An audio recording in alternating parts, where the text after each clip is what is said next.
Thank you so much for joining us tonight. My name is Barry Erickson, and I'm Community Engagement Coordinator here at Wheaton Public Library. Tonight, we are delighted to bring you another art demonstration in partnership with the DuPage Art League.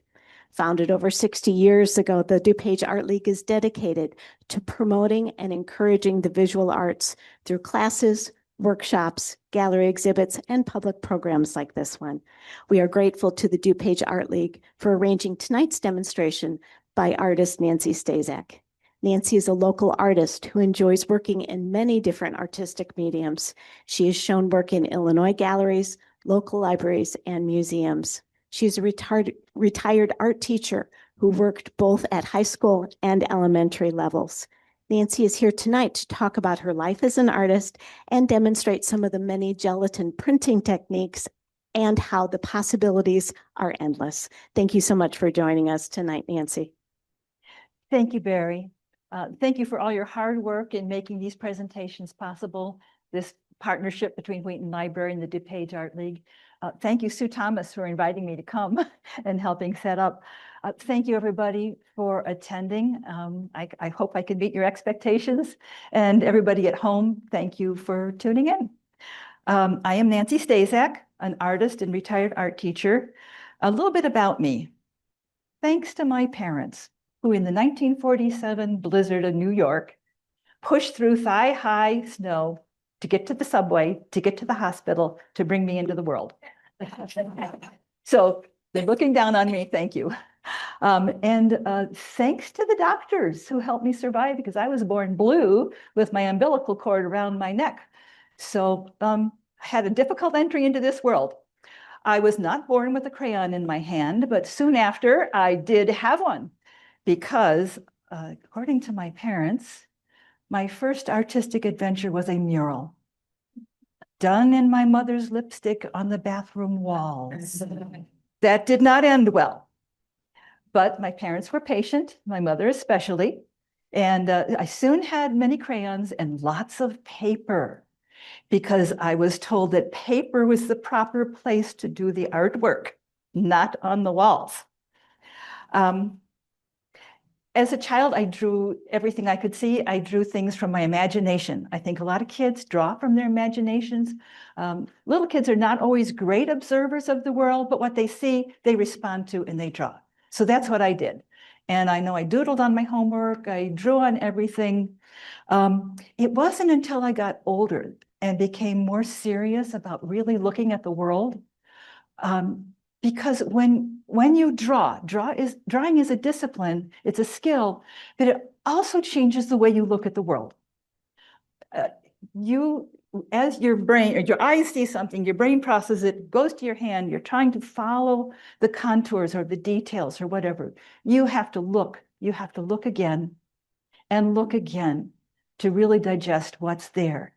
It's when you look at a bird and you see their beady little eyes, and you look at a blue heron and you notice their knees bend backwards, kind of like our elbows. They don't bend forward like our knees. You start, as the more you observe, because you're trying to draw, you're going to see more about the world.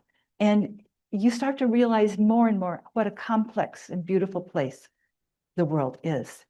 In a way, it's almost a spiritual exercise to really draw. So what I'm going to do tonight, I'm going to talk about the areas of art that I love. First one's going to be drawing, because that's foundational. Next one's going to be traditional printmaking, before I get to jelly printing, and also painting, because I love dinosaurs. So I'm going to go through those three things, and then do the gelatin printing, and then hopefully have a little bit of time to show you what can you do when you've printed all this paper. So we'll start with the drawing. Okay, there we go. So it's a practice, like I said, that compels you to really look at the world. The problem with animals is it's very hard to get close enough to them, and they move. Peggy McNamara, who's been an artist in residence forever at the Field Museum, says she likes it there because the animals don't move. So the first slide is a great northern cassowary. And I was really drawn to it because, it just looks so dignified. It looked a little sad to be standing there in that case. but I loved drawing it. Now, there's a group called the Artists at the Field, and they meet monthly. You can go, you can show up, and they do something every month. And it used to be, I think it still is, you would get in free. You wouldn't have to pay your membership. You wouldn't have to pay because you said, oh, I'm an artist with the field. We're meeting today at, by Sue or whatever. Bring your sketchbook and just draw and draw and draw. Next slide. That is an Andean condor. You notice some of the birds I like look very dinosaurian. They have these bumps and crests and so on. Next slide. This is a picture of some of the artists at the field, their last session, things that they put together, beautiful drawings. You don't have to be great, you just have to go there and draw. Next slide. There's the Urban Sketchers of Chicago.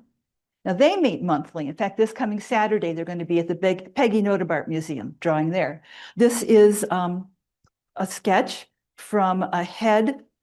Actually, we went to an architectural salvage warehouse, which is so cool because there were columns and there were sculptures and there were things that came from buildings that had been torn down and they were saved. So we could just draw practically all day there, these wonderful things that were close up. Next slide. And there's the Urban Sketchers. Last time they were at the Art Institute, so you recognize the steps there.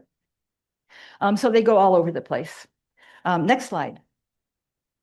I like plants too. They stand still for you. So they're fun to draw. The Garfield Park Conservatory is a wonderful place to go to. I think they ask a donation of $10, but in the wintertime, it's nice and warm there. And it's humid. My favorite spot is the desert area with the cacti and the succulents. And this little fellow, his name is Adenium obesum, because he reminds me of those fat little Buddha sculptures. And he's even got a belly button. So those are fun things to draw. If you don't want to go far into Chicago and so on, next slide. Right in Lisle, at the Benedictine University, is the Jirikasushi Museum. And it's like a little field museum. And they have thousands and thousands of specimens that you can go there and you can draw. The curators are lovely people. I would say call ahead, grab a buddy, and go draw. Next slide. Same place. Next slide. Same place. Okay, so they have a lot of birds, a lot of insects, reptiles, primates, mammals, you name it, they've got it. And they really have some little habitats built so you can see what the animal would look like in its habitat. Next slide. We got the Morton Arboretum, and there's the Nature Artists Guild there.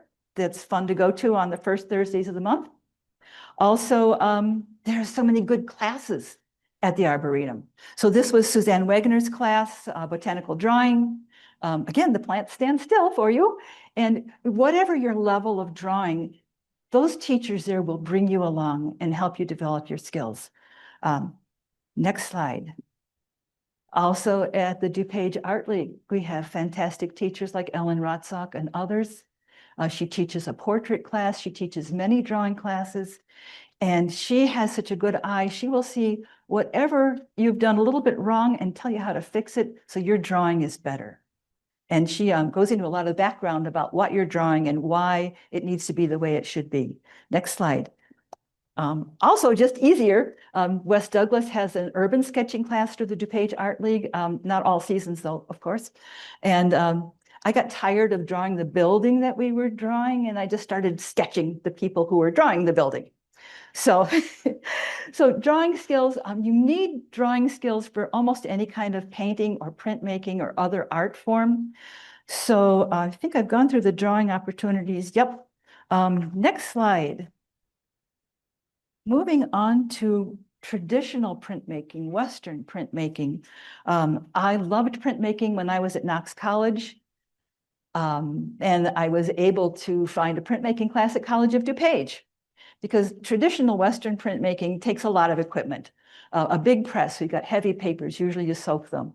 If you're doing any kind of copper etching, and I will pass this plate around, you need acid, you need a vented area, you need a big press, you need a place to soak your paper, you need all kinds of stuff. So you almost have to go take a class somewhere. The Chicago Printmakers Collaborative is another good place. So I'm just pass that around, and I'll think, who can't, okay, next slide, I'm sorry. That's a detail of it. So I like to draw, I like dragons, I like dinosaurs. So that's just a little bit of a detail. This, I called it the dragon who guards the center of the earth. Because in Chinese, they are the middle kingdom. They are the center of the earth. And I've got kind of this great wall going around the whole circle, and the dragon is in the middle, taking care of it all. Next slide. And that's what the print comes out. So if you're drawing the dragon, you're drawing it through a hard ground that repels the acid. You scratch through and the acid bites into the lines, and that's where the ink catches when you print it. It's the opposite of the plate. It's a mirror image because they flip over. Next slide. I found out at College of DuPage that you could go to Santa Fe. There is a workshop called Making Art Safely, and it's run by Don Messick. And the whole philosophy there is we don't want to use acids. We don't want to use bad solvents like turpentines or mineral spirits. We'll clean our plates with baby oil and soy sauce. So there's a whole philosophy behind that Santa Fe art workshop. And you don't see any drawing skills in this one because I was inspired by the petroglyphs that are out there in the Santa Fe area. So I kind of imagined silly petroglyphs and did that on a copper plate. And what's to love about copper plates? I mean, they are shiny, you know, they're beautiful, and I don't know, they're just nice to hold. So I'll pass that around. That should go all the way around the room, and I'll have a few other things. Next slide. So here are the two prints from the copper plate. I had to run it through the press a couple times, but the soil is very red in the Santa Fe area. Not that red, but it's pretty reddish. And there are mountains, and I've used torn paper to make the mountains. I like to cut little stencils. I have many pairs of scissors, and I cut these little lizards because when I went to Boca Negra to see the petroglyphs, there were all these little lizards skittering around. So I thought they've got to be part of this work of art that I did. So I will pass around some little stencils. These are some crows. There's a very happy crow, and there's a rather mean crow, but I'd like to cut these out and use these in my artwork. Next slide. You don't have to go as far away as Santa Fe. Saugatuck, Michigan has the School of the Art Institute Oxbow summer classes. They are wonderful. They're about a week long. Ben, have you taken any of them? Oh, you got to go. It's like 2.5 hours away, and it's a whole week, and they have a culinary school there, and you get good food, which is always important for artists. So this is, again, you know, I like crows a lot.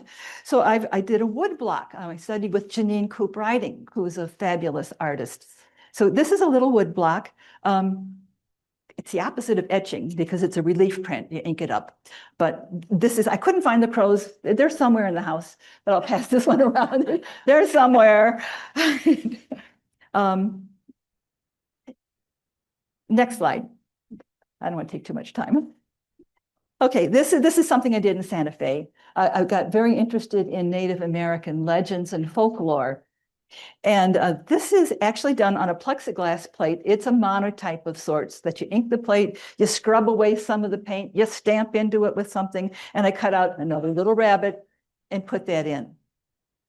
That is still a traditional Western printmaking technique, though, because you've got a solid plate that you do your artwork on. You've got a press. You have to push down hard on that paper to get the ink to come back up to make the print. So next slide. There's the crows. In fact, I think I'm sending one of the prints around. And this was from Holly Greenwood, Holly Greenberg, sorry, was also at the School of the Art Institute. And instead of using an expensive, really expensive copper plate or an expensive wood block, she said, well, if you put some shellac on a piece of mat board and put some gooey stuff and make a texture, you can drop stencils into it. You can ink this up, and you can print with mat board.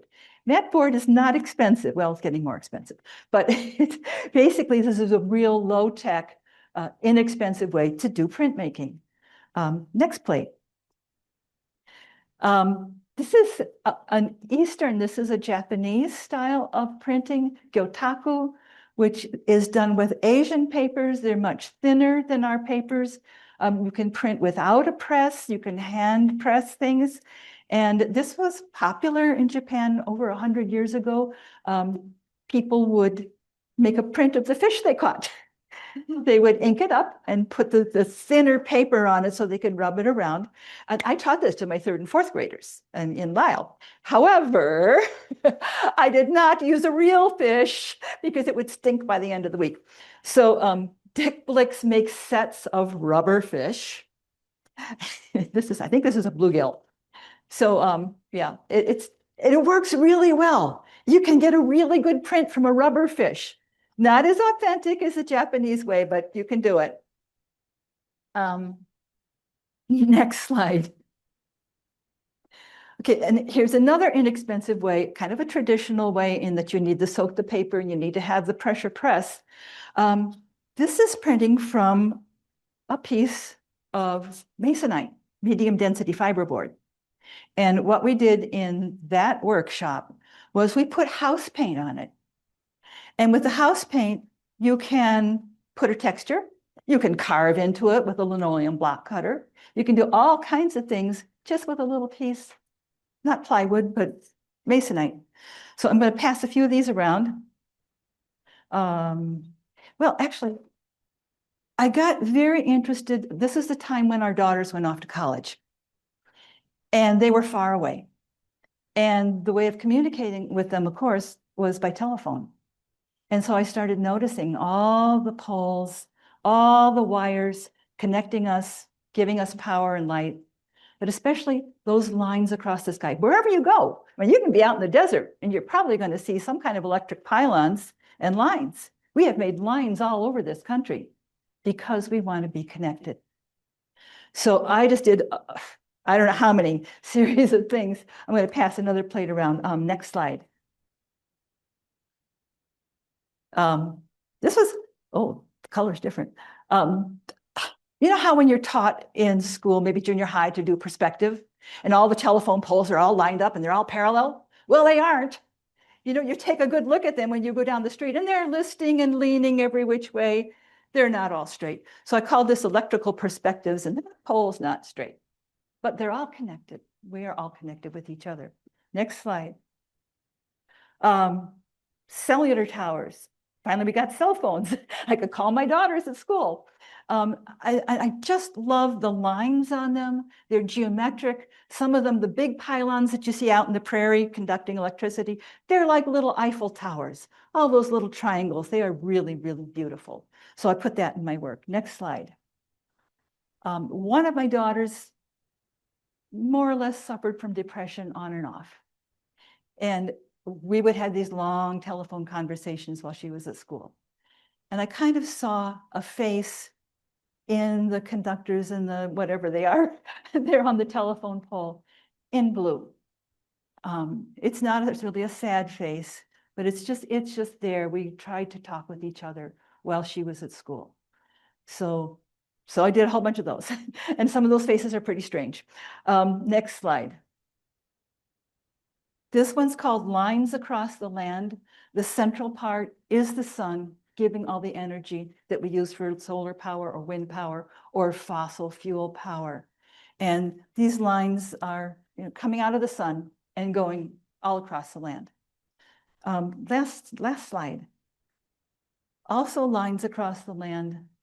This is more or less like the mountains, the hills in Santa Fe, kind of the ones that Georgia O'Keeffe put into her paintings.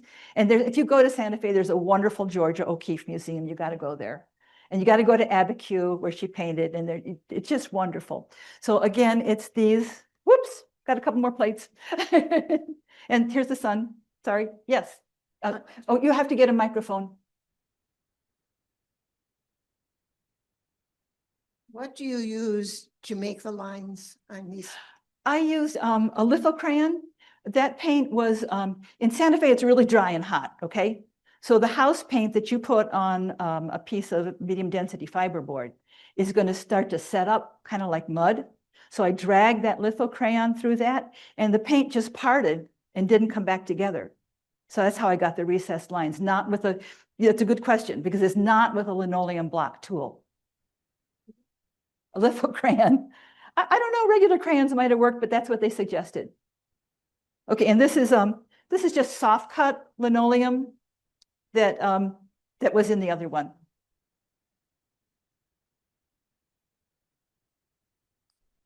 So I'm going to move on here. Did I mention everything? Oh, good products. Go to Graphic Chemical and Ink. Buy your inks there, buy your papers. They have so many gorgeous papers, Western papers, Asian papers. You can get all the tools you need. And read about Oxbow, the School of the Art Institute there. Oh, you need a microphone if you're going to ask a question.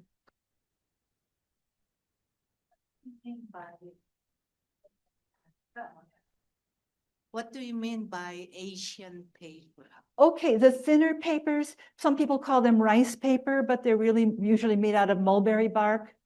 So those are those beautiful thin papers that are easier to press into something and work with them. A lot of the Western papers are made with cotton fiber and they're really pretty thick. And because they get pressed down by the press and there, it embosses things. So that's what I mean. Thank you. So at the same time that I was doing the printmaking, it was my 50th year class reunion. So I went to, I grew up outside Detroit. I grew up in a lot of places. Anyway, most of my childhood was outside Detroit. So for this 50th year reunion, I got together with some of my girlfriends and we had ridden our bicycles to the Detroit Zoo a lot. And we thought, hey, wouldn't it be fun to go to the Detroit Zoo because there's going to be this great exhibit going on, dinosaurs. So next slide. I was fascinated by these big life-size dinosaurs at the zoo. Some of them moved their heads. They looked at you and they roared. Well, it wasn't just, I mean, I love dinosaurs, but just me seeing them, it was the children. It was the way the children responded. Because the children would go up close to the dinosaur, it would roar, they would scream. They would run back to their parents. And then they would go back up to the dinosaur again. And it would roar and they would scream. And so it was just so much fun watching the interaction between children and these prehistoric, very prehistoric things that no longer live on this earth.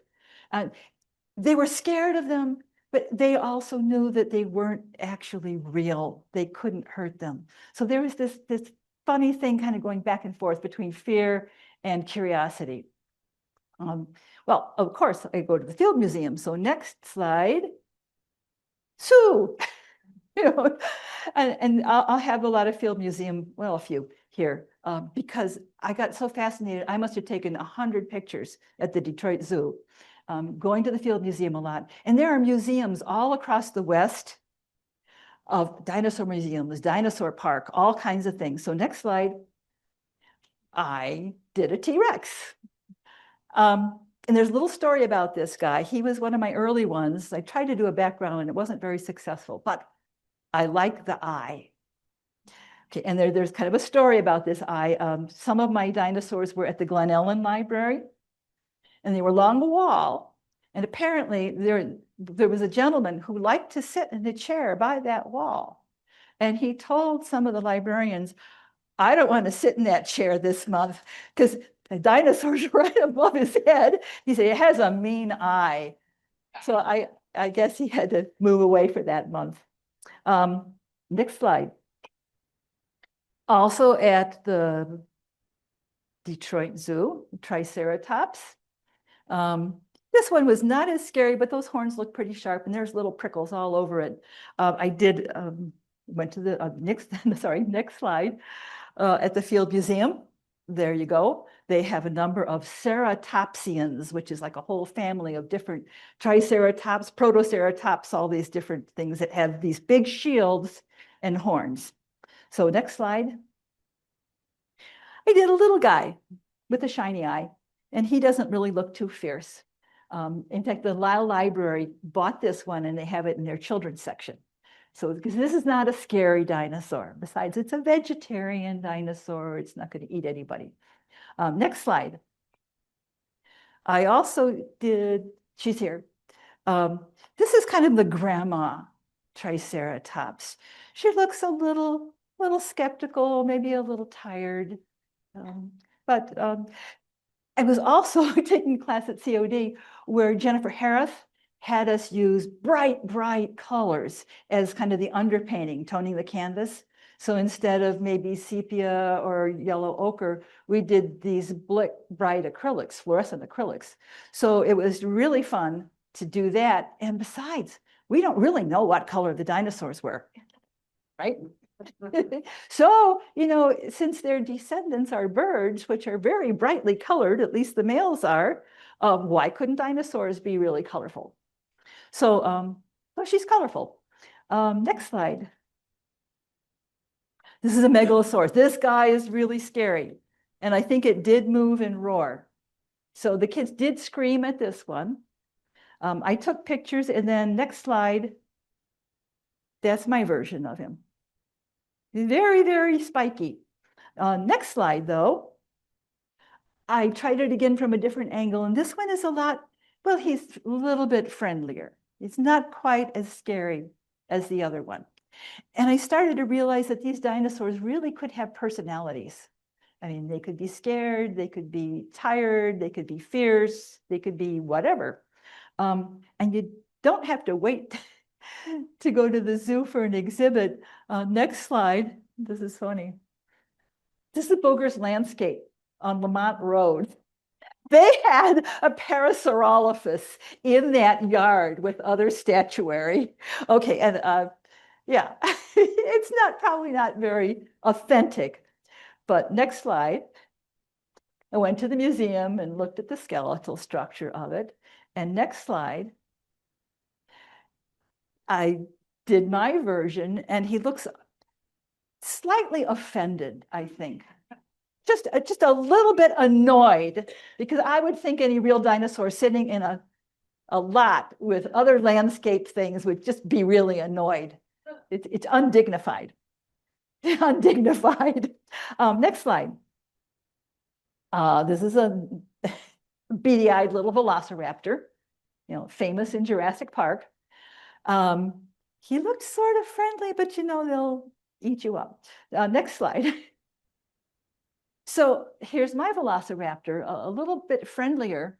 And I noticed the kind of the protrusions around the bumps around the eye when I painted that started to look like eyelashes. So I made it a little, I call it, I feel pretty. Oh, so pretty. So here's my pretty velociraptor. But in the background, I put these little spiky things to kind of finish the composition. And there's a little hidden threat there, maybe. Yeah. Next slide. Oh, this was dinosaurs of the Antarctic at the Field Museum several years ago. And because the Earth masses have moved around, what is now Antarctica was actually tropical at that time. And this is a very old dinosaur. I think they said it was around 200 million years ago that these creatures lived. So yeah, it was fascinating. They had maybe proto-feathers. So okay, when we were kids, many of us who are my age, we were told that dinosaurs were probably lizards, they were reptiles, probably slow moving, lumbering along, they were cold-blooded. And then in the 80s and 90s, the scientific thought started to change. And they said, well, they were probably warm-blooded, and they probably moved quickly. They are the ancestors of our birds today. And they found proto-feathers on many of the fossil evidence showed that there were feather-like structures, even maybe on T-Rex. So next slide. Here's my little Cryolothosaurus. He's very happy. He's ready to have his lunch. I hope it's not me. Next slide. And I'm going to take a drink here. We like to travel cross country in the car, and we got to visit a lot of museums. We heard when we were in Arizona, we were heading up to Antelope Canyon to see the beautiful sculpted areas there. And we heard that around Tuba City, there were dinosaur footprints in the stone that were fossilized. You know, it had been mud and it became stone. So we spent a lot of time just walking around there, seeing these wonderful dinosaur tracks.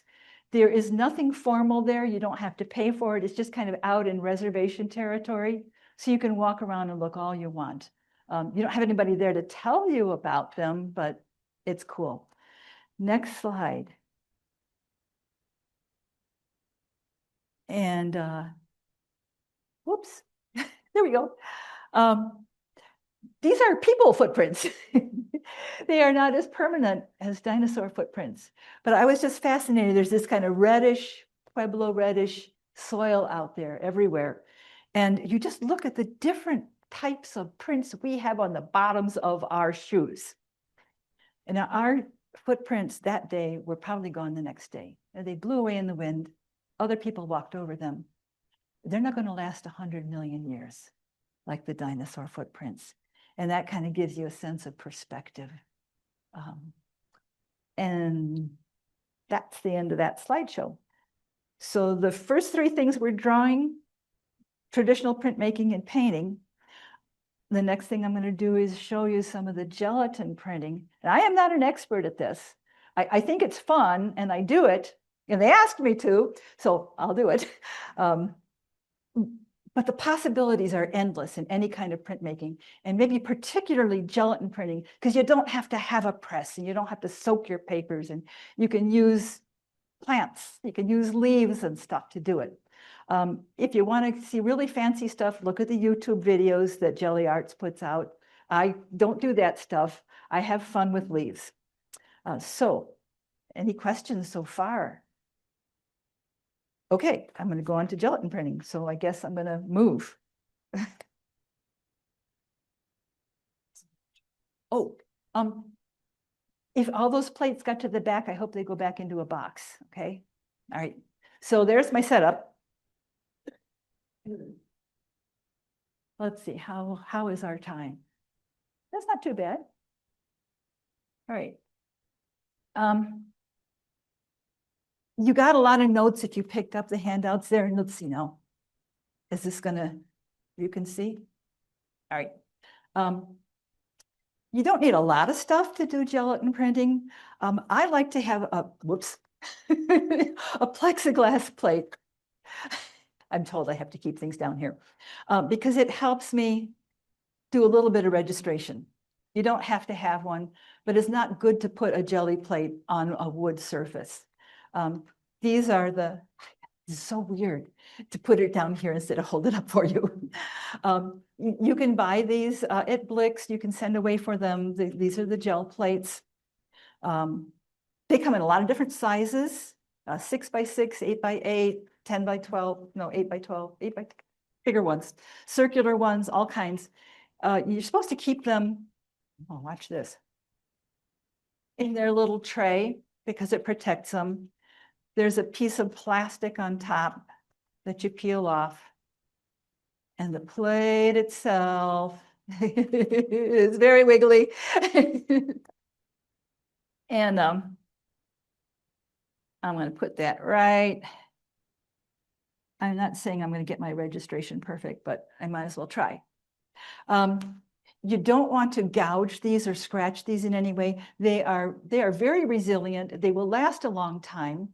If you don't want to buy an expensive jelly plate, you can make your own, and the recipe is on the handout.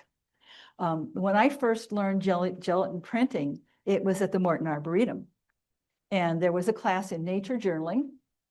It was taught by Pam Allnut. She did the art part, and Cindy Crosby did the creative writing part. And we made our own gelatin plates. It's basically the Knox Blocks recipe in a cookie tray. So you get a really big plate for really cheap, keep it in the refrigerator, and it, depending how you treat it, it could last maybe up to a week. So you want to do a lot of your work while you have it fresh. The advantage of that is because there's so much water in it, The paints you use will stay wet longer, so you got more time to do something.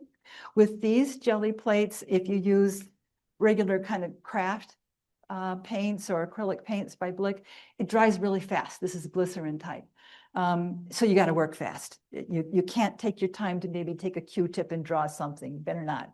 It'll be dry by the time you put the paper on it. You will also need, I like to have, I'm going to hold this up and put it back down here.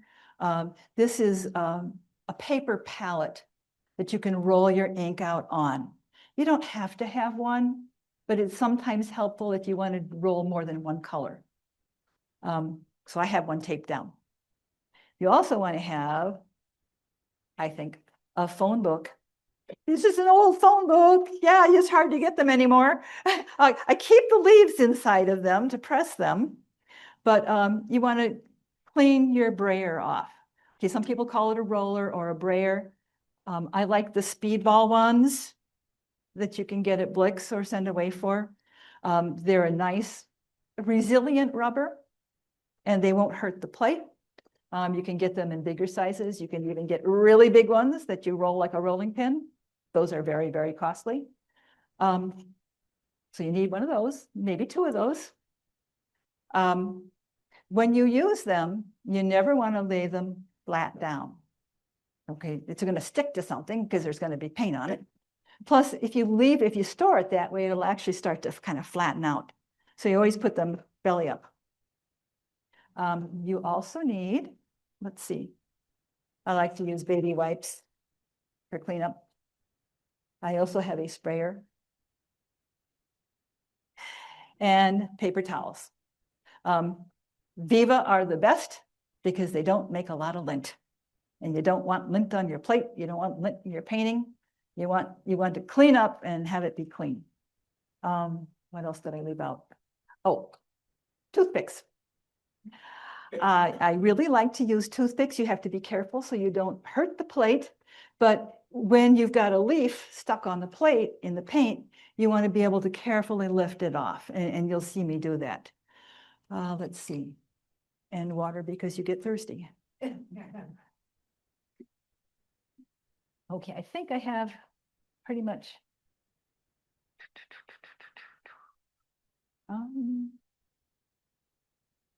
Yep, I think that's it. There are a lot of different paints you can use. I said the craft paints. You can use the nice Blick matte acrylics. Blick also makes a fluid acrylic, which I will use some of the time. This kind of remoistens things. So, oh, this is not the best time of year to do gelatin printing with leaves. Because if you pick them in the summer and the fall, by the time they are dried out in the winter, they are pretty fragile. And I will try to work with them, but if they break, just please forgive me. It's better to do your jelly printing summer and fall. But these will work. They'll be okay. So the first thing I want to do will be, and I tried to get organized here. So I've got what it is I'm going to do, try to do, and the leaves that I need for it. I think these are sour gum leaves. And I hope I can do this in an organized way because at home I'm all over the place. So I'll try. So first thing I want to do is get ink number 1. And this is a kind of a metallic acrylic paint. You better shake them up because things settle. Sometimes they settle so much that it comes out awful. The proper way to do it is really to lay it out here on the paper palette and roll it up. But you can take a shortcut and just put it on the plate and roll it around. Now, when you use the brayer, you don't want to go just back and forth because you're not going to get anywhere.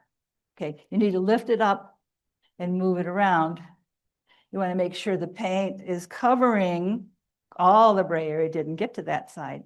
So I'm going to take a little while to ink this up.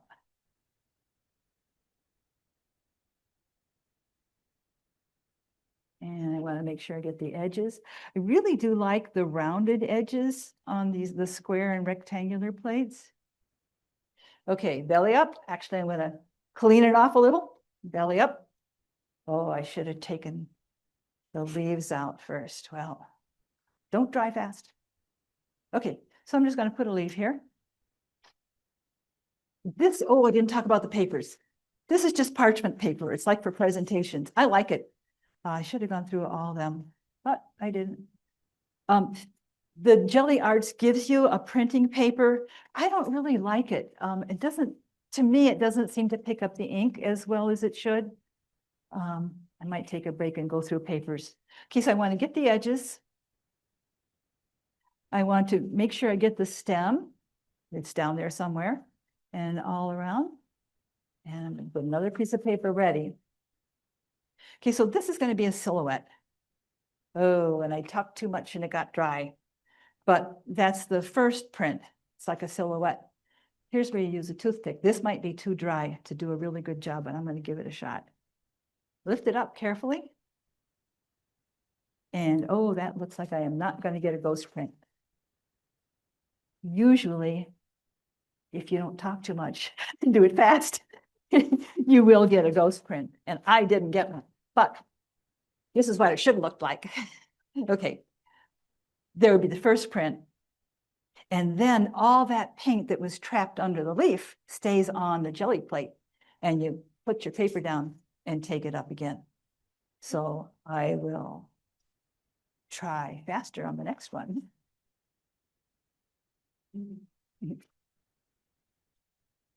Also, you know, there's so much variation depending on humidity and the ink itself. You know, I'm going to set this aside. Got to figure out what to do here. The next one I'd like to try. Got maple leaf. Oh, you know what? Let's see. Do I have these papers here? There are a lot of papers you can use, and I should have talked about them.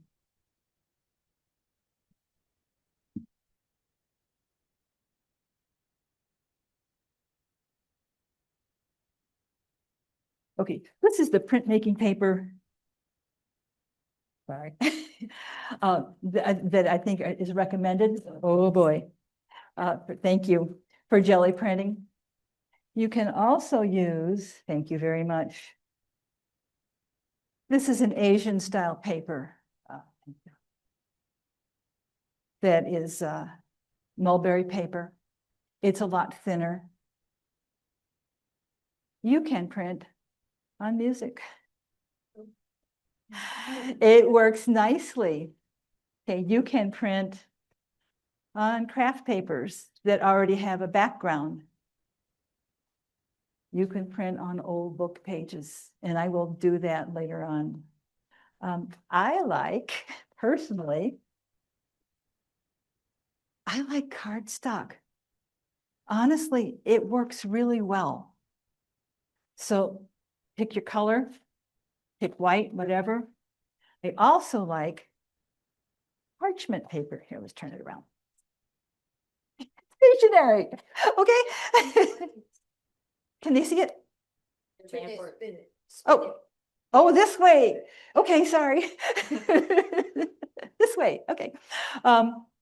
There's two kinds in here. There's like a yellow kind, and there's kind of a, yeah, right, grayish kind here. Can you see it? Okay, I like them both. And honestly, they do better than I think, the jelly printing stuff that they tell you, oh, you know what? There's a little speck there I'm going to have to get rid of. You know what? I thought because this was special, I should use a brand new jelly plate.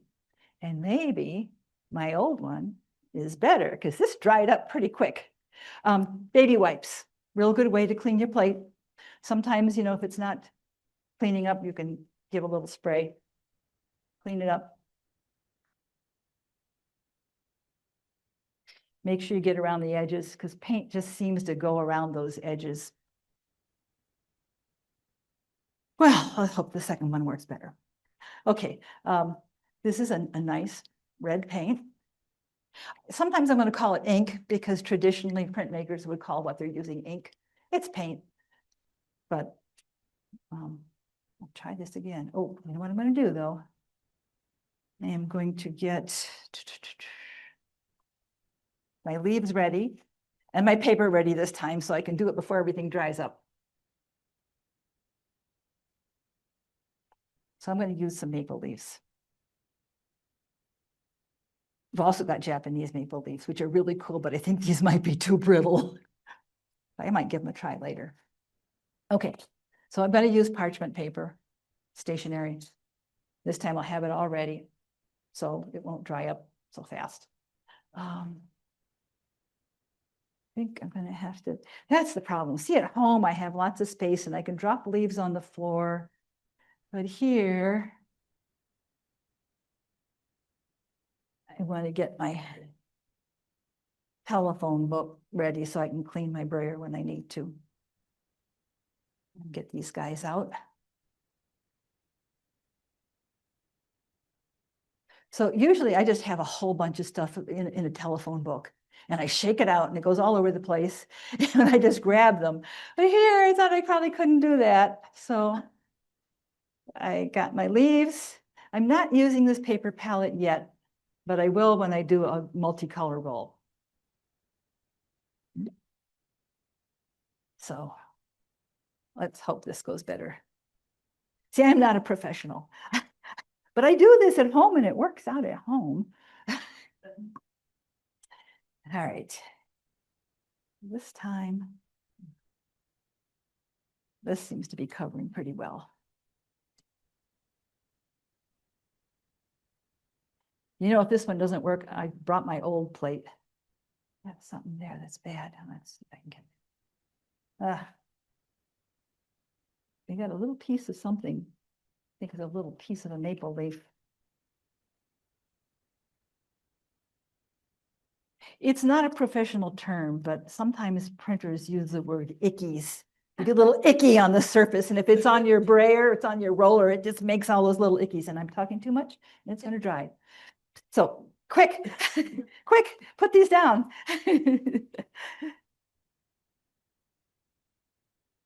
All right, if it goes off the paper. Okay. Before it dries, try to line it up.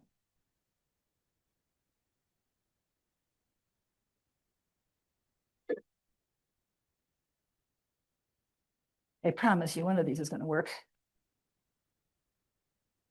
Okay, I want to kind of feel for the stems because if you don't press all around something that's sticking up, you'll just get a big blob where the paper doesn't kiss the paint.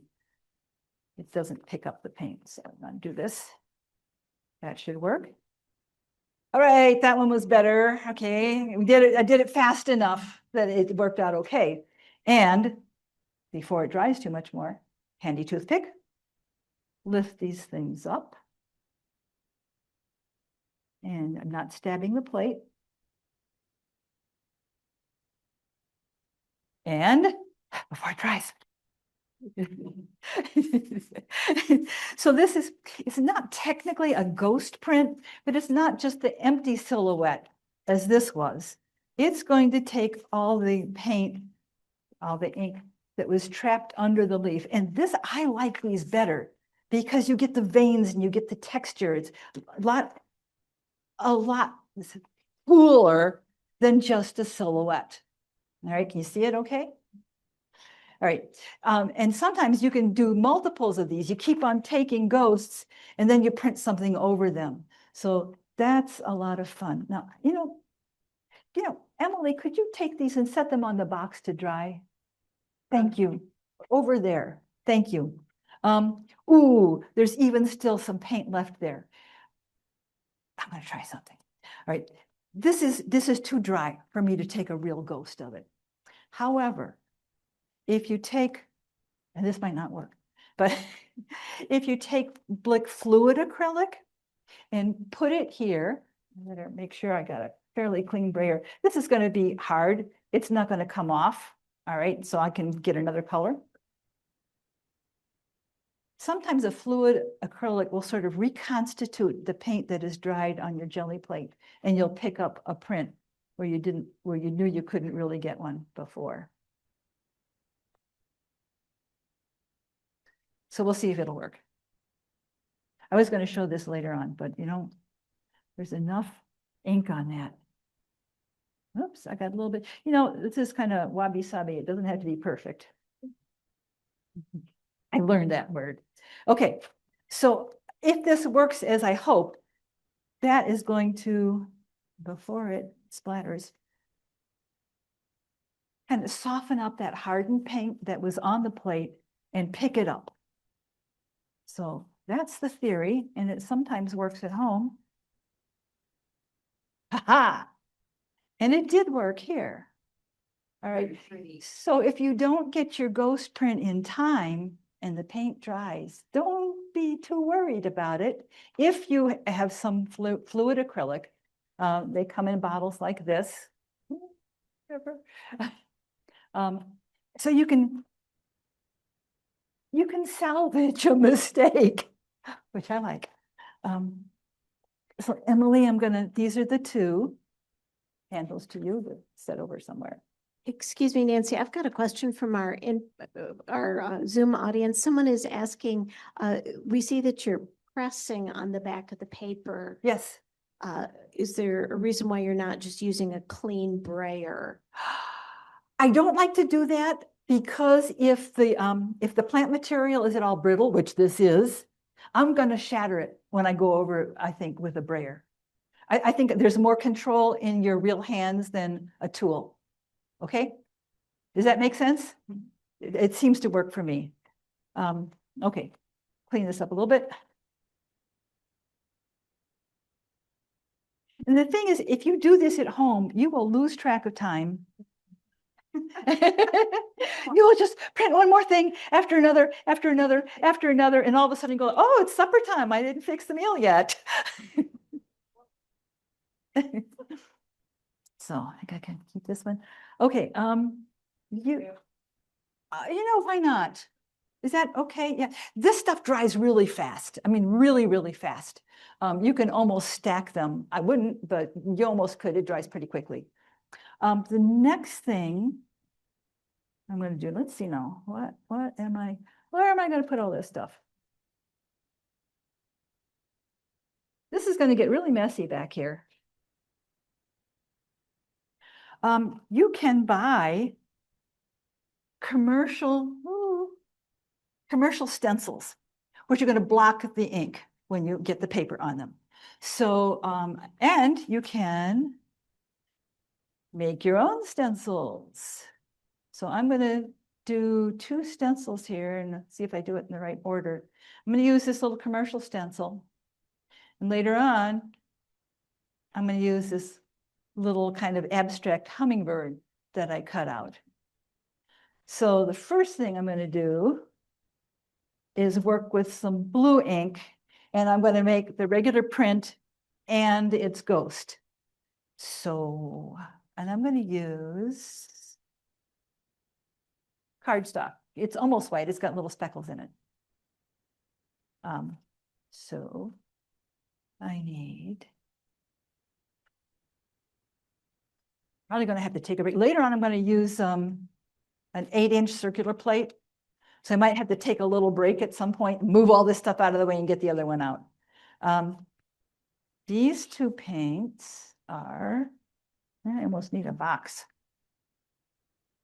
These are Blick acrylic. It's a matte acrylic and it covers really well. Dries pretty fast though. So speaking of dry.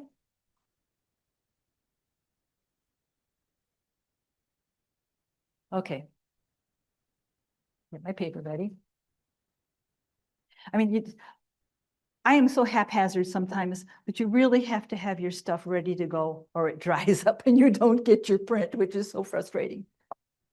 Okay, this one I will put away. Okay, it's clean, belly up. I don't know if you can see it, but it is belly up.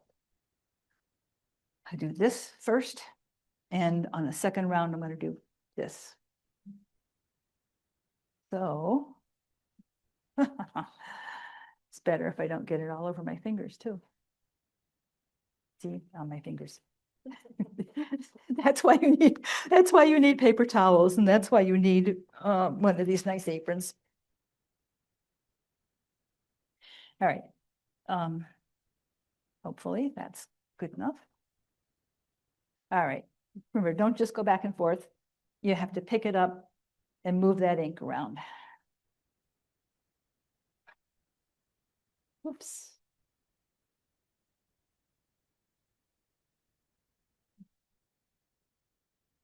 Got the edges. Clean it up. Put this little stencil down. Whoops. Oh, darn. It's not going to come out as well because I dropped it. Like card laid is a card played. Well, if you drop a stencil, it's going to make a mark and it won't be the mark you wanted, but that's okay. I hope you don't mind all my mistakes. Yes, that's right. Except the problem is I repeat them. So, and I'm going to get this little bit of ink off the side here. Okay. So you pull this up and it is so cool. All right. That is a cool little thing. And I'm going to keep it because I'm going to print with it again. And then, oh, it's good to have more toothpicks because you always lose the first one you have. Right. Okay. I'm lifting this up carefully. And before it dries, I take another print. The paint that was left behind under the stencil. And I didn't make this straight, so the registration is going to be not great. But this is cool also, all right? So the silhouette from the stencil and the ghost. Now, oh yeah, and there's ink here, but I'm not going to show you how to take it off. I mean, there's still dry stuff there. I could put fluid acrylic on it and take another print, but I'm not going to. I'm going to clean it up and move to an orange color. Boy, it's a shame to leave it on there. I think Janine Coop Riding, who taught us the wood block printing at Oxbow, said she had a professor, an art professor, who said, any ink you waste, you have to eat. Like, oh, I better use that up.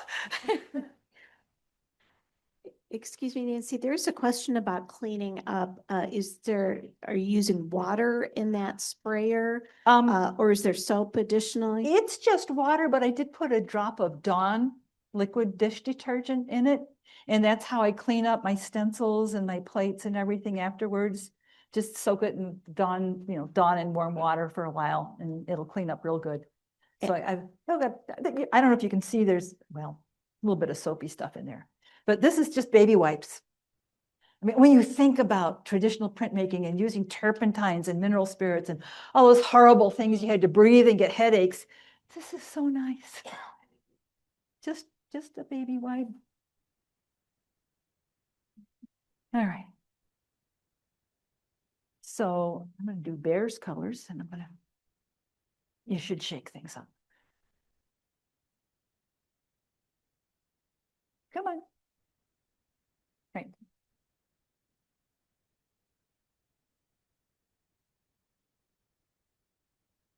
All right, now, before I move any farther, I got to find the stencil I'm going to use. There it is. Let's see. Okay. That's what I'm going to do. Lift the brayer. Get the edges. There are going to be some marks because this is only a 3-inch brayer and it's a 6-inch plate. I don't worry too much about that. There's a little icky in the corner. Okay, I am going to put this guy here to block the paint. I take my ghost, which I got cockeyed, so the registration's not going to be great, but maybe good enough.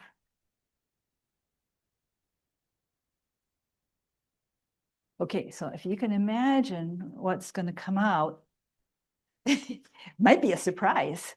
That's the cool thing about printmaking is that when you pull that print, it's called pulling the print. You lift that paper. Oh, wow, it's like magic. So yeah, it wasn't registered, but you see what you got. Okay, so I got the orange square over that ghost print, but there was no ink coming through where I dropped the stencil. Now, I can take the stencil off. And this one, that was the first silhouette print, I'll print on that.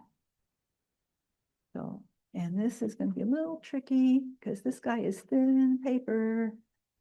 And oh, that doesn't look like there's much. You know what? The paper sucked it up. Darn. Okay, it worked at home. But what it should look like is this, where you get the orange ghost on top of that first print. This is not going to work. So we'll just leave it at that. But I could probably do something else with this one. Let's see. Why don't I? Okay, this one's probably dry enough to pass around. This is what it should have been, the ghost print. If I put more orange ink on here and try dropping the stencil, I will get orange all around and the other part showing through. So let's do that. Excuse me, Nancy, someone else is asking about the amount of paint or ink that you're using. Yes. It's a little hard to tell on camera. Can you give us a sense of how much you're using for each print? About as much as you see in a toothpaste ad, which is too much. They want you to use up the toothpaste. If it's really tacky and I've put too much there, I'll roll it off over here. I am just kind of guessing by gosh here. If you use this palette, you'll be rolling it out. And if it's going, there's too much paint, just slipping and sliding. And so you kind of keep going until you get the right amount. I am just guessing at it. I've done it enough that I can usually get it about right. So if I put that stencil down, and I don't care how much it sucks up because I'm going to just print around it. And it should be about there. Clean the brayer, belly up.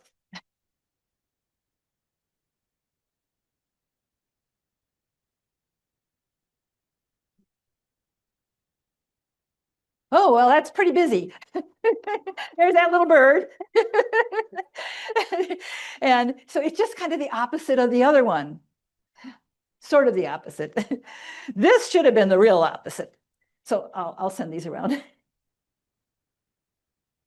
Okay, and I have an icky on the brayer, a little piece of that stencil that came off.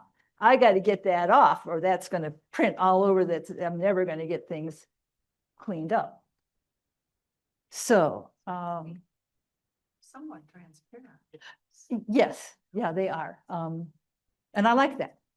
I like it because you get to see what's going on. Yeah. And yeah, wow, this paper, you know, it didn't do it at home, but it really sucked up that paint and there's not enough to take a ghost. You know, it was just drawing paper and usually the drawing paper is okay, but I don't know, I goofed on this one. I think I probably like just like, oh, I'm going to cut out a hummingbird and just grab something and did it. So, oh, if I did it quickly, I could get that printed on it. Yes, I'd get this orange critter. I would, the paint that I'm getting on my fingers right now would come out on the next print. Okay. So Nancy, I'm sorry, what paper do you usually cut your stencils from? You know, I use it's a heavier paper. In fact, I'm going to do one pretty soon. It's a little bit heavier paper from a sketch pad. It's recycled paper. I can also use General Multimedium Vellum. That's a kind of a plasticky kind of paper. I don't use it very much, but it's great for stencils. You do have to be careful though; they can tear. But you can really cut precise edges with it, and it doesn't suck up the ink. It keeps it there. So. All right, clean up. A little bit of paper, a little bit of water. Baby wipes.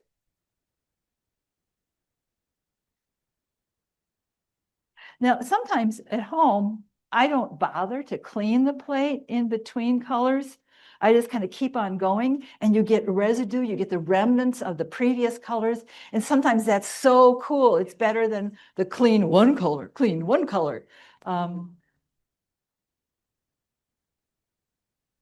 I'm going to get this little bit here. Excuse me, Nancy, can you tell us again some of the different types of paper that you print onto? Almost any kind of paper. Don't use copy paper though, because it'll curl up. You can use parchment paper stationery. You can use Asian papers. You can use, I like, what is this? Not copy paper. This is, thank you. Yeah, cardstock. You can use sheet music. You can use pages of books. You can use the craft papers. Let's see, I got one down here like that. All kinds of papers. You know, try it. If it doesn't work, don't use it again. It's just like, try it. So, okay, next thing I want to do. Oh, I'm just going to show you a couple things here. You can, I'm not going to do it, but I'm going to show you. You can use lace and get lace. So the lace is your stencil, all right? You can also use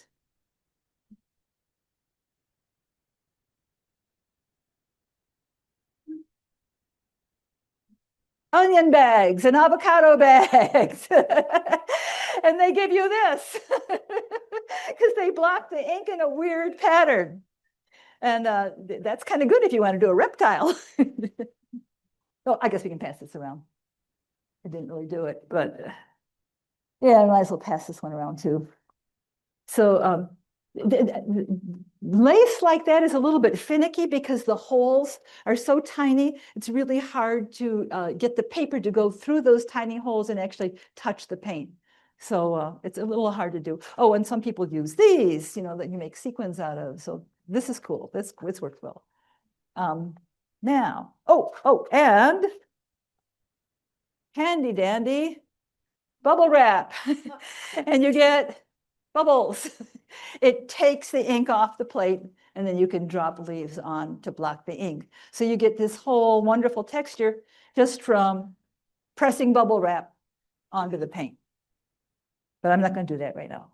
But you can pass it around, please. Thank you, Emily. Yep. Yeah. You can make your own kind of stamps. So this is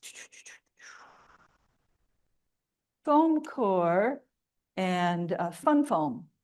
And I just cut it out and glue it on and put some duct tape on the back so I can stamp it. And I'll be removing the paint. So you'll see how that works. Yeah. Foam core and fun foam. So I'm going to put the ink on. I'm going to remove some ink and then quick take a print. So it's another way to do things. Yeah. Like I called this the possibilities are endless for a reason. You can just put textures on with anything. So the next thing I want to do, you know, this didn't work very well, did it? That first green.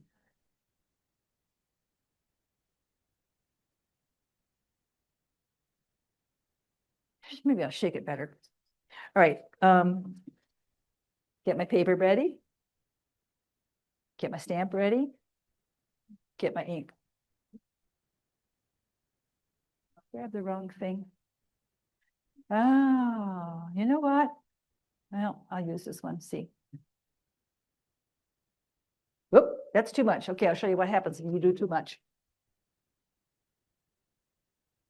See, look at that. Ew, it's really gooey. So I'm going to get rid of some of it and then work with it. This is still kind of gooey. Maybe this is not the best ink to use. Maybe I should have used the other one. I had them labeled. It should work, but. Okay, I'm going to press this down. Take away some ink. I think I took enough away. We'll see. You can see the ink came off on this. So I took them away. So I should have.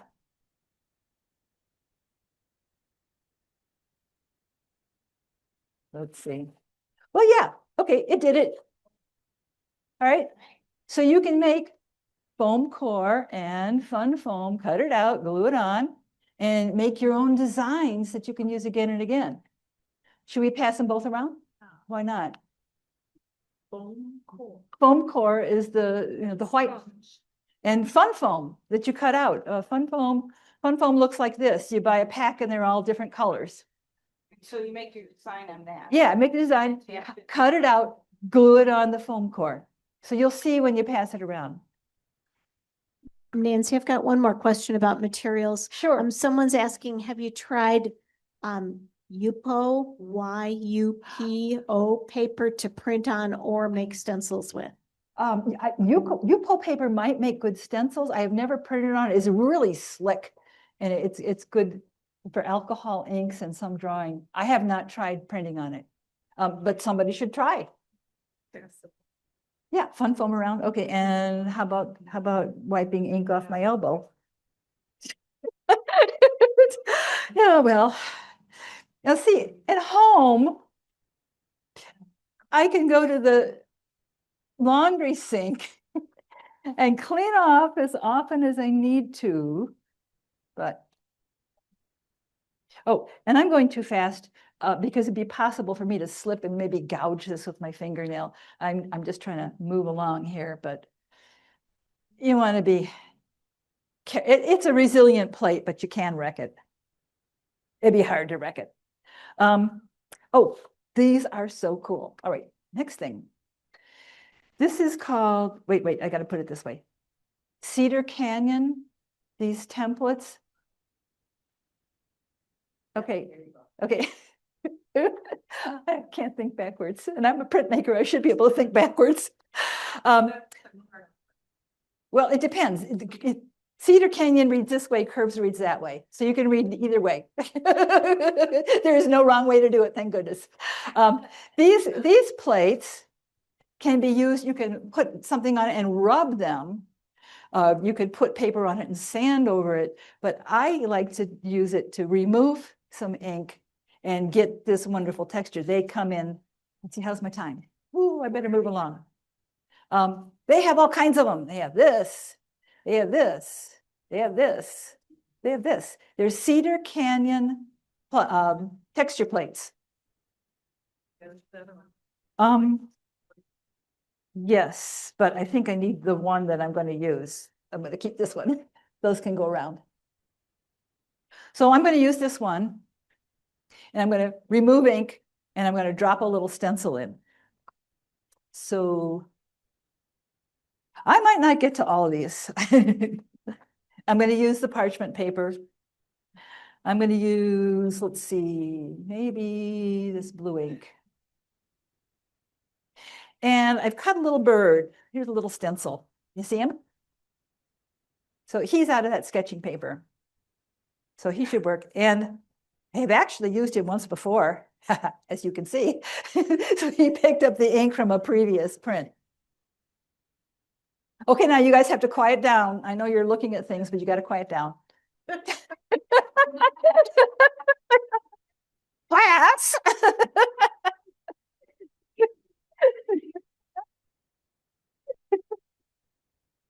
Okay, I think I got most. You know what? Every now and then, you get so goopy on your phone book, you got to tear that page off.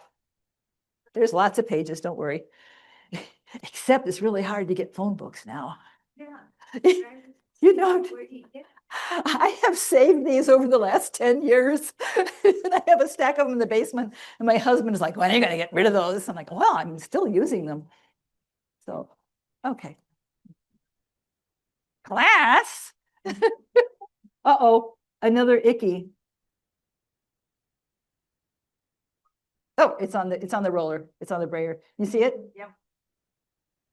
I didn't really get rid of that last time, did I? That's the problem. It's more than one hand. I'm going to do that next. So, still getting a line from the edge of the brayer. Clean it up, belly up.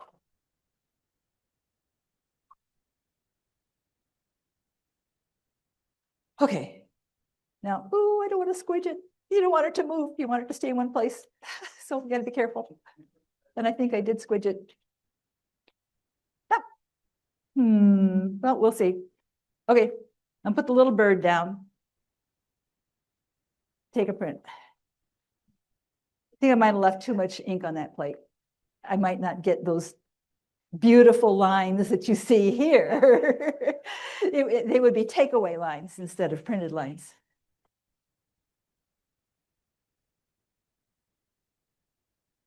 Oh, I had 2 pieces of paper at one time, but it worked.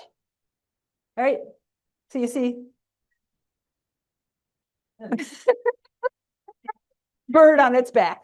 That's why I had to put it the way I see it. Okay, and it's kind of wet because I had a little too much ink, but you can pass it around, just be careful. Theoretically, I could. Let's see. Yeah. I think I might, if I move quickly, be able to. No, it's not gonna, well, I'll take it anyway, just for fun, but I don't think it's gonna show up so much. You know, you can't plan all this. You do something, you see if it works. And if it didn't work, okay, it's all right. You know, you're gonna print in an afternoon, maybe 50 things, and some of them will be good and some of them won't be good, and that's okay. And this wasn't good. The rest of the ink dried up and there's stripes through where the bird was. That's okay. So I'm going to clean this up. And the little bird, no, the little bird, little bird. I think I might keep him. I can use him again. So see, that's how it should have looked. That's how it looked at home. All right, clean up. And the next one will be a rainbow roll. So which is more than one color. Whoop, I want the baby white.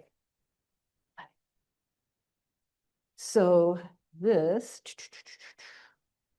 where should I put? This is going to be a big mess up here.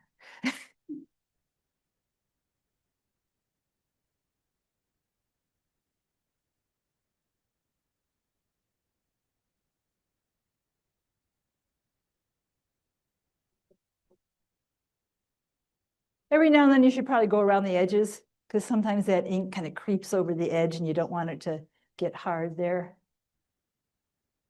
Okay. Now, all right, finally going to use this palette paper. And hopefully some leaves. I got some leaves here. And I got the cardstock that I, whoops, cardstock, which I like to use. And we'll see if I can make it come out the way it should at home. What? Yeah. Okay, so I'm going to use 3 colors here. 2 of them are going to be mixed together a little bit for a rainbow roll, which is more than one color. And then the other color I will use to take another print on top of it. So put a little bit of this kind of yellow tan here. And I'm going to put out more than I need because I'm going to leave some of it on this paper palette. I'm not going to get all of the use of it for my jelly plate. No, I don't want to eat it. Comments from the bleachers. Okay. All right. So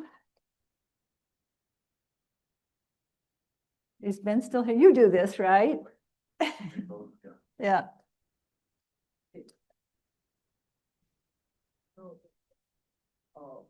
Yeah, this is a palette paper. It's kind of waxy, so it's. So I'm gonna. Let's see. Okay.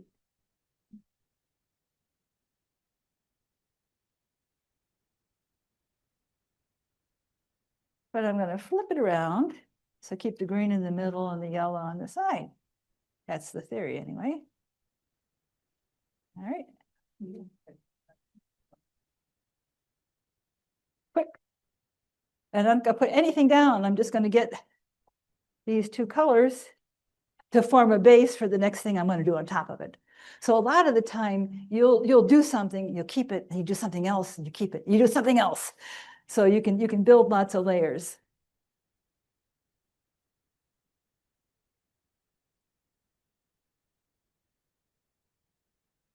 And that really picked up the ink off of that plate, all right? There's nothing left. I'm not trying to do a ghost with that.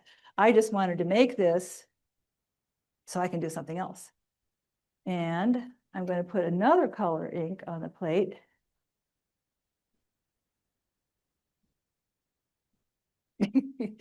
Some of these are kind of old inks. I didn't buy a whole bunch of new inks. Well, that might be a little too much. Okay, better get the leaves ready.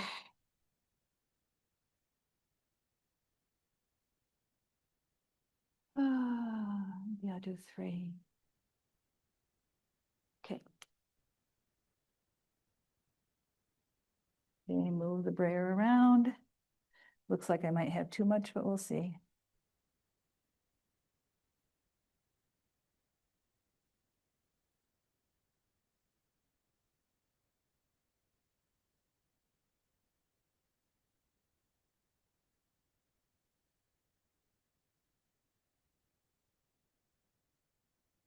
Oh, you can tell these have been used before. Let's see. All right. Is this dry enough? I hope so.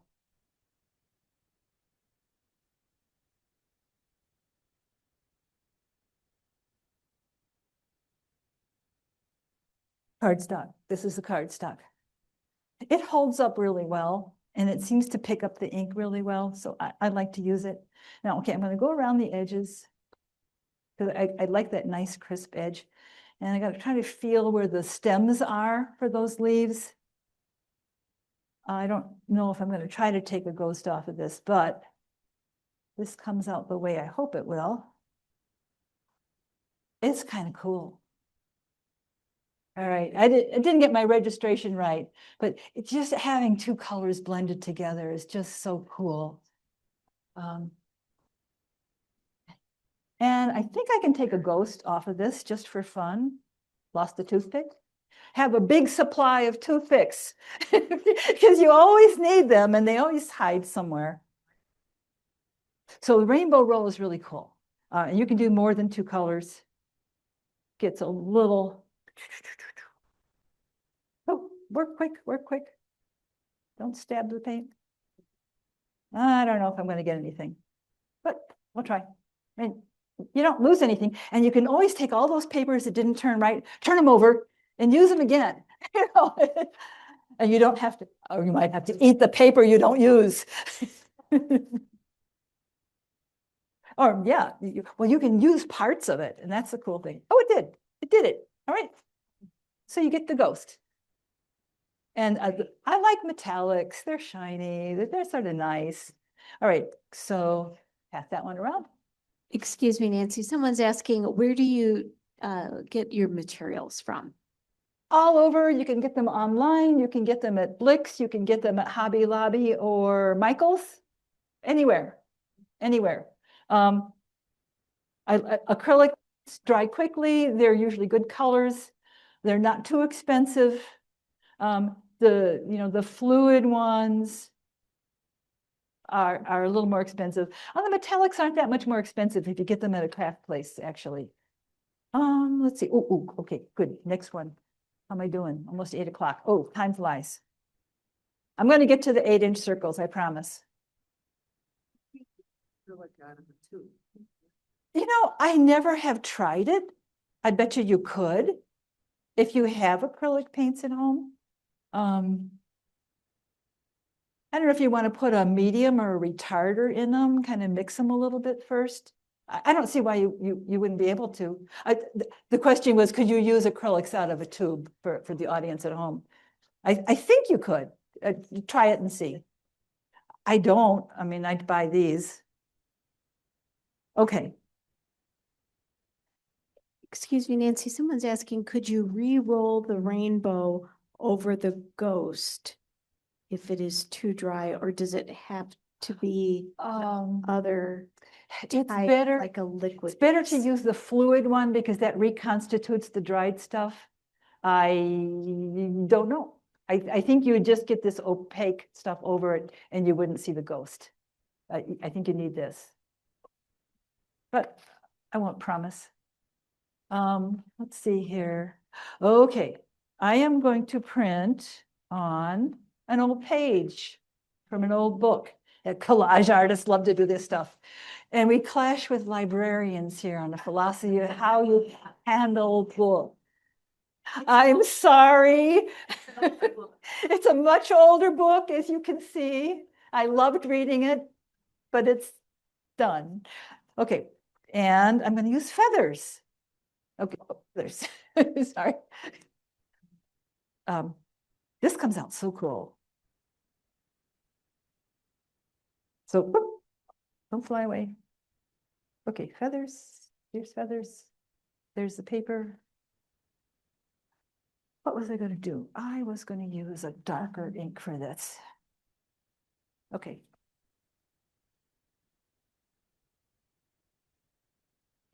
Purple or blue? Blue or purple? Let's see. Blue might show up pretty well. All right. Let's see. I've got my feathers. Got my paper. I have a somewhat clean brayer. Clean enough. Uh-oh, there goes a toothpick.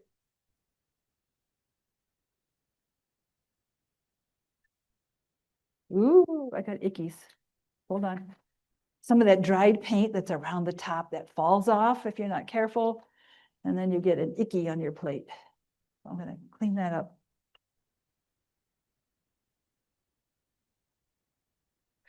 And it's on the plate. Sorry, cleanup time. Because I got these little specks here. I don't know if you can see them, but it's that hardened dry paint. I don't want that. I mean, I'm not too picky, but a little bit. Okay, try again.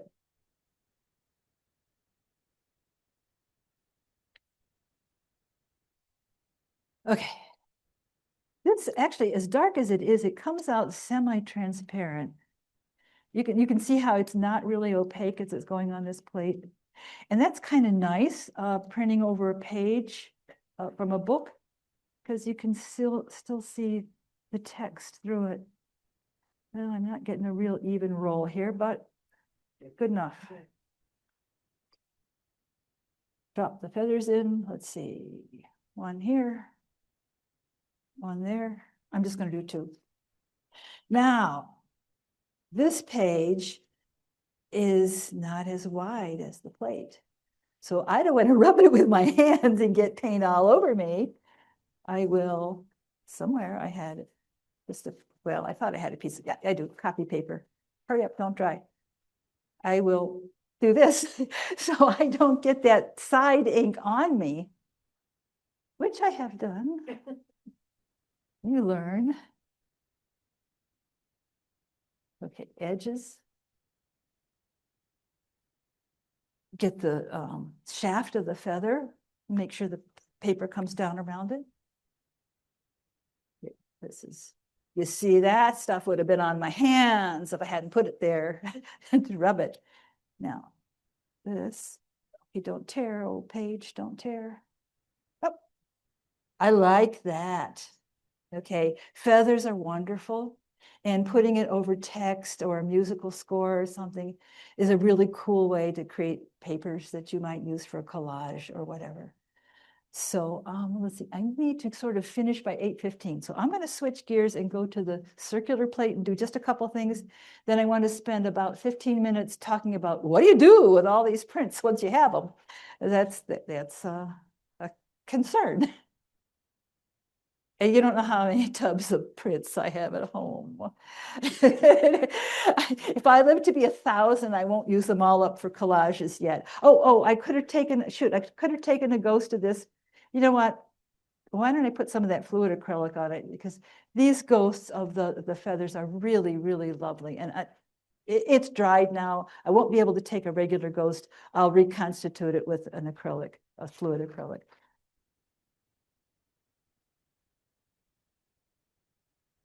It's pretty cool, isn't it? Yeah. So send, Emily, can you send this one around? And I got another page here. I'll take a ghost, which I should have done before. I know. I'm sorry.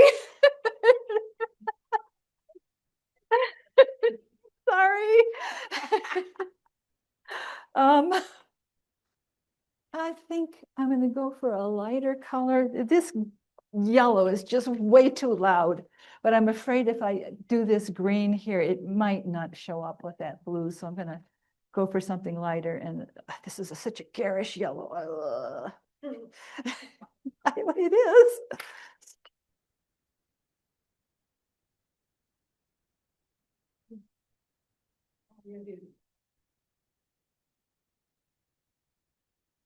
And what amazes me is that that other dried ink really doesn't pick up, come up on my brayer. It stays there on that jelly plate long enough for me to take that ghost now that hopefully got reconstituted enough. Oh, this is such a garish yellow. And I need this so I don't get yellow all over me.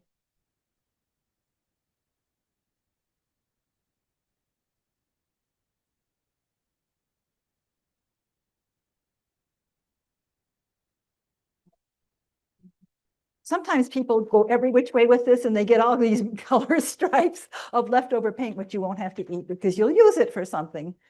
Okay, so yeah, it's gonna, come on, plexiglass plate, stay down. Okay, so not as distinct as I would have liked it, but still you've picked up that lovely feathered ghost. So, and this will dry. It curls up a little bit. It's not like the cardstock. The cardstock will not curl up on you, which is always nice. Oh, read it out loud for us. I love that book, but it.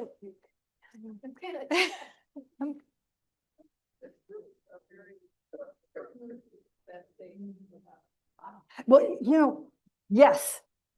She said it was very evocative, that particular page. You can choose your pages or something out of a dictionary, because somewhere I've got a dictionary page with a pterodactyl on it. And if I had cut out a dinosaur, I mean, that would have been just the right text to use. And artists think of these things. Like, what is the right thing I should use there? Instead of a meaningless page or a page that has nothing to do with what you're doing. Come on, Ickies. So, I'm sorry, a lot of this demo time is just cleaning the plate. But, okay. Why did I do that? You know what? I am going to set this one aside and bring out the circle. Yeah, you want to pass that around too? Or why not? And where did I put the circle? That's not it. Ah.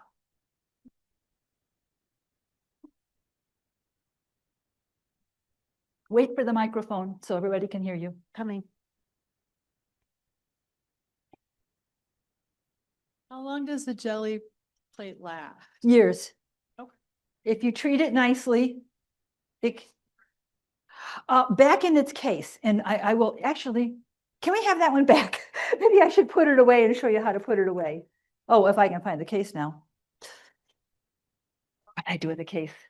Oh, shoot. Move on. Wait, okay. Oh, it's down here? Yes, okay. All right. Okay, so peel it off that plexiglass. And thank you. Yeah, that's a good question to ask, because at some point I will be done here and have to clean up. So there should be. Yep. Okay, so there are two clear plastic things, and I put one down. Then I center this over it, and sometimes this doesn't work right. Yep. And then the other plastic I'll put here, because if you try to put it on, you never get it right and one edge sticks out. So you put it in the place where it's supposed to be and close it, and there's all these little snaps here to kind of keep it sealed and airtight. And I didn't put the directions in, but there's directions with it. But that's, and you want to store it flat. You don't want to set it on top of something that's going to, because this jelly plate over time will take the shape of whatever it's on. If you leave it on something with a texture, you will have a textured jelly plate. And that texture won't go away. So that can be passed around now. So I have another piece of plexiglass. Where do you get the plexiglass? They On that size? The question was, where do you get the plexiglass? Does it come in that size? I go to Menards or Home Depot or Lowe's, and there's big sheets and they're expensive. But if there's somebody nice there, they might cut it for you. Okay, you can cut it at home. It's a little difficult. Some of these I have beveled the edges with a file because I've used them for monotype printing. But this one has a beveled edge. Okay, so here's a nice 8-inch circle. And I'm probably only going to make one thing with this. All right, sorry. It just, time flies when you're jelly printing and you don't realize, like, oh, an hour went by and you're not on the clock at home. So this is an older jelly plate. It's been used a lot. And there's really, it picks up stains, especially blues. They will stain these things. But it's okay because it's in the plate and it's not going to come off on what I'm doing. All right, you can kind of see it. It's got bubbles underneath it. That's okay. Oh, this is going to be hard to pick up. I am just going to do one. I had all these cool things. Well, I have enough time. I'll show you two things. They won't shoot us if we're late at the library, right? This you can buy at Home Depot's. This is for spreading adhesive. You're putting down tiles or linoleum. Okay, so you can play with this with some ink on the plate. Get some, oh my goodness, I've got so much stuff here.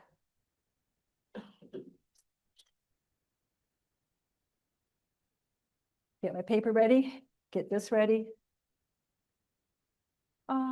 You know, this blue covered pretty well, so I'm going to go back to it. This is the Blick matte acrylic, and it covers pretty well, and it's more opaque than some of the craft ones, especially the metallics. So I might not have, I think I got enough ink for this 8-inch plate. I wanted to work small earlier, just because you can do it a lot faster and cover the plate. Let's get all those edges. Now this is kind of fun. You have to be not too enthusiastic with it though. You just go, woo, and you can change sides and go this, and go that if you want to. And if it's all over your hands, wipe it off. So they show you this kind of thing on the YouTube for the jelly printing. So you can just add a texture in. And since it's so quick, I'll do it, and then that last one will be a little better. So, woo, you get that. So you get just what you did. And usually, since that was a lot of ink, you could do it again. This is not a work of art in itself, but you know, if you ink up another plate and drop some leaves on it and then print over this, then you'll have that texture showing through where your leaves or your stencils were. So you can do a series of things. Well, yeah, not as good, but that's the idea. Yeah, that's kind of cool.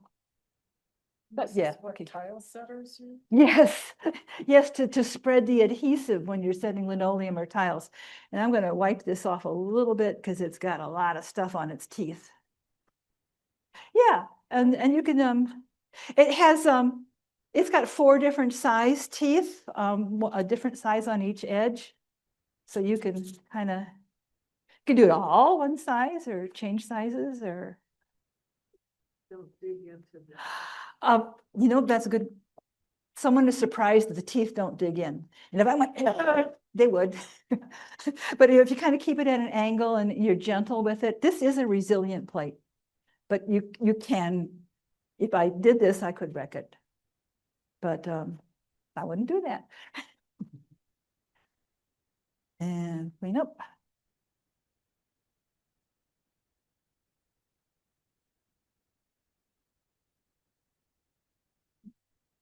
You go through a lot of baby wipes. You can. I did bring Viva towels. The Viva are the ones that don't leave you lint, and I tore them up, and I haven't even used them because this is just so much better. But if you don't have baby wipes, water and Viva towels will do the job. Not everybody has baby wipes at home.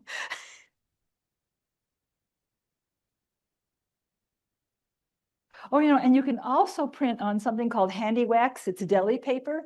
It's real thin and sort of transparent. And it's great for collages because if you printed something and then you glue it into your collage, sort of the paper sort of disappears. And whatever the paint image is there shows. So that's another thing you can print with. It's called handy wax. They're deli wipes. They look like, well, I have one somewhere. But I might not be able to find it. They come in a big blue box, kind of like Kleenex, and you pull them out and they're folded in half. And they work real well for printing. They really pick up the ink and they pick up the ghost really well. You know, in a minute, if there's time, I'll find them. And I know I have it here somewhere, probably in that pile of papers on the floor. Well, they are in the pile of papers on the floor, somewhere. Well, maybe not. I've disappeared from view. Well, it might be. Okay, last thing I want to do is, because, oh, I just stepped on that. It might be there. Yeah, just look through them. Thank you. I brought a lot of extra stuff. Each of these has different things in it, whether it's sour gum and grass and pine. Oh, pine needles come out really well. I just won't have time. Exotics, I went to Jewel. Jewel Osco. They'll sell you the ferns for $0.25 each.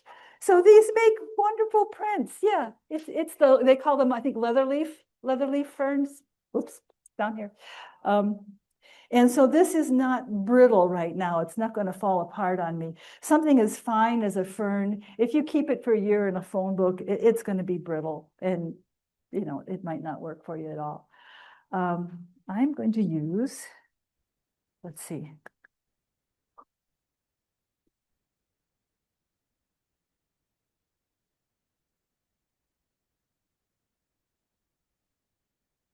Okay. You can use a black printmaking paper like Somerset. It's kind of expensive. So what's better sometimes is just black cardstock. It's a little thinner because this is a Western, you know, a printing paper. So, oops, there's something on that already. I get two because I'm going to do the silhouette print and a ghost.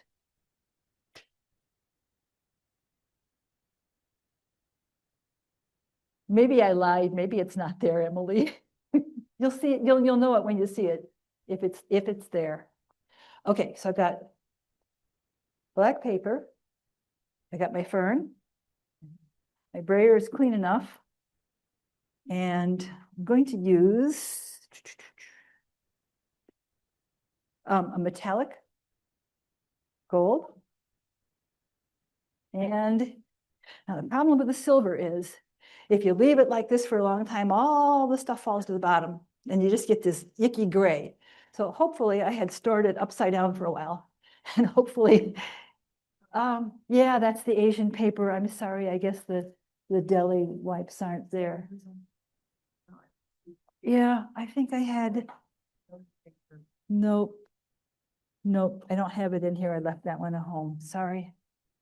Anyway, they're called handy wax sometimes. WAKS, handy wax. And they're good for collage. All right, so I'm gonna see, you know what? There's still goop here. This is still kind of wet. So I'm gonna just put another of the paper palette over it because I want to roll this out as a rainbow roll with the two metallics. So I'm just gonna, if I can find my tape, you know what? That's wet enough. It's probably gonna stick there, I think. Yeah, all right. I think it will, I think it will, I think it will. I better just find out where my tape is, just in case, you know what? Better safe than sorry, because I can just see rolling it up and have it just come right up. And this will be the last print, and I hope it works. Don't you just hate it when the tape won't come off because it splits? It goes like this, no. Of course, it always does it when you're running out of time. So, you know.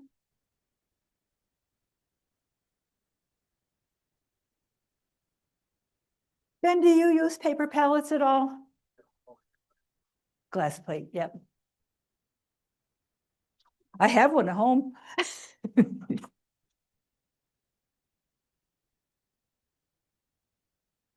All right, hopefully this will be good enough. If not, I have a copper. I do have a copper. Well, we'll see. Let's see. It looks like it's pretty silvery. I think that's going to be okay. The copper's over there. And the gold.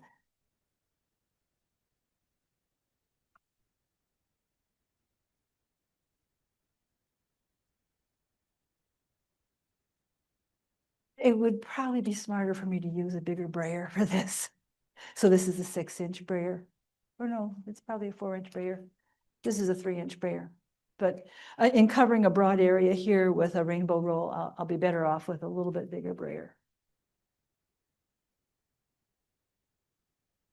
Okay, so I think I'll keep silver in the middle. And the silver doesn't even seem like it's there on the plate, but it will come off on the paper. It should.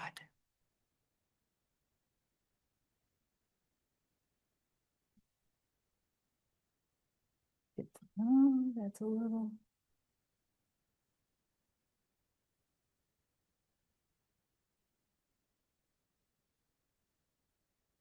Okay, that's going to have to be good enough.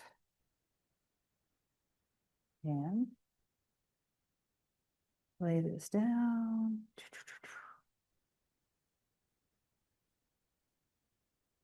What I'm going to do is take the silhouette print and one ghost print, and that's going to be, we're going to have to end it because I do want to spend a little time showing you what do you do with these papers.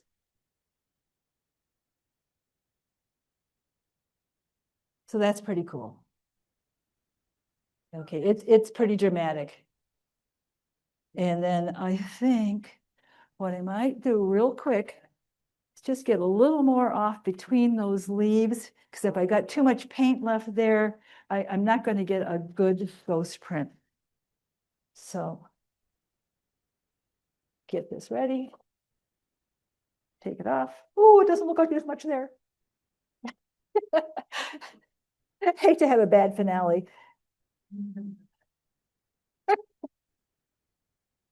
Oh, okay, it's okay. So this, you get that ghost print. So we'll pass that around.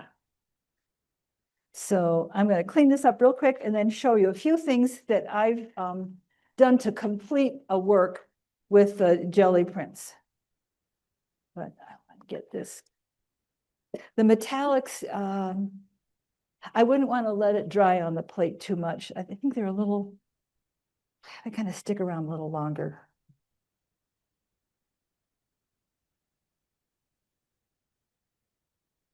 All right, so.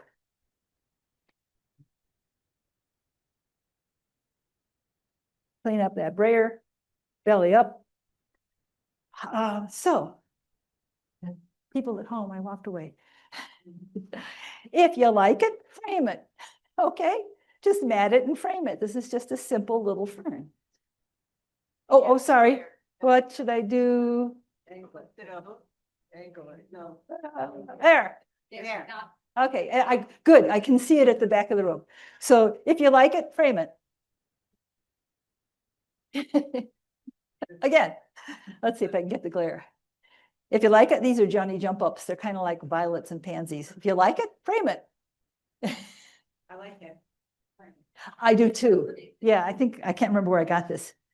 All right, now here's another thing. If you imagined taking grass and the ghost, Oh. if you have one of these wonderful Fisker cutters, you can cut these up in strips. You could weave it, but you could also, with all the strips you get, alternate the silhouette and the ghost and get, oh man, it's just all shiny, isn't it? There. Okay, so those are just the strips of the silhouette and the ghost alternating. You glue down. Why not? Okay, or you could go a little more objective, a real object. Let's see. Oh man. Try to, can we, oh, okay, how about like this? Oh, it's upside down. It is an American flag. I don't know if you can tell, there's grasses on the red and white stripes and Queen Anne's lace for the blue stars, or the white stars on the blue field. That's pretty cool. Or you can, with your Fisker's cutter, I love this thing. Let's see if I can. There it is. So this is all Queen Anne's lace, cut up in 2-inch squares and just glued down. Oh, almost anything. I use a Yoo-hoo stick. I use PVA glue, bookbinder's glue, Yes Paste, anything that seems to work. Yes Paste works really well. Oh, also, I would put this upside down, the print itself or the collage itself, over some wax paper and put a couple books on it, because this paper is different than that paper and it might curl. So I would press things with a book. And one more, this is a little bit garish, but lots of weeds. Let's see if I can. All right. So again, this is mostly ghosts, but some silhouette, well, half and half. No, actually more silhouette prints and the ghosts. So, and then I just use a punch. I use craft punches that have butterflies or circles or snowflakes or whatever to throw into the composition. So that's what you can do if you want to frame it. If you don't want to frame it, oh yeah. Yeah, here's the wax paper. Not big enough for that, but big enough for what I want. Cut some strips and make a little card. Pine needles come out great. Okay, it's all shiny, isn't it? Can you see it? Well,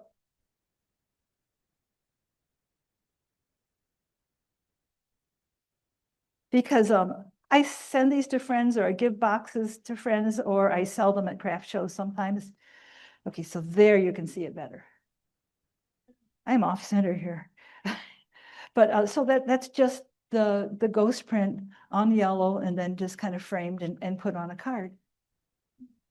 You can, well, okay, all right. Here's another one. It's going to be shiny. Shoot. It's the feather. Yeah. Okay, again, just cut strips, glue them down, press them with wax paper, and it's a card. There's something else you can do, and it's not a jelly print, but they're called nature prints. It's like a cyanotype.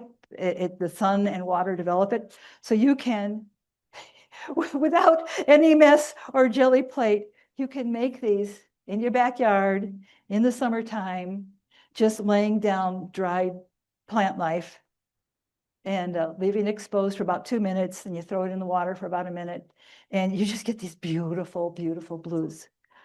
It is called, oh, I guess I got to put it this way, nature print paper. It's not that expensive. Tap on it. You know, we are not in the right place here anymore. There. So, and you get how many? I think 30 sheets in a package, and they are just wonderful to work with. No, I think they're all blue. Somebody asked, do they come in different colors? I think they're only blue. You can also use your jelly print to make a little book. You can make the cover of a book. I am not a good bookmaker. I don't use the hard board that you're supposed to use.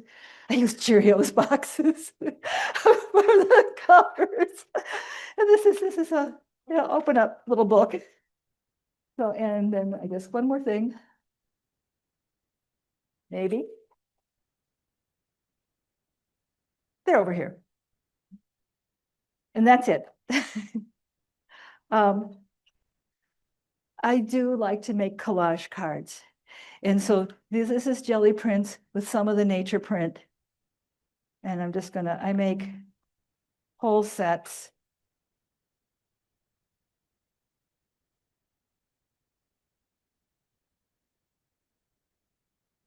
Like that, with a punch, cutting little tiny strips, tearing things. And it's a 2-inch square inside of about a 3-inch thing. And I just make little cards.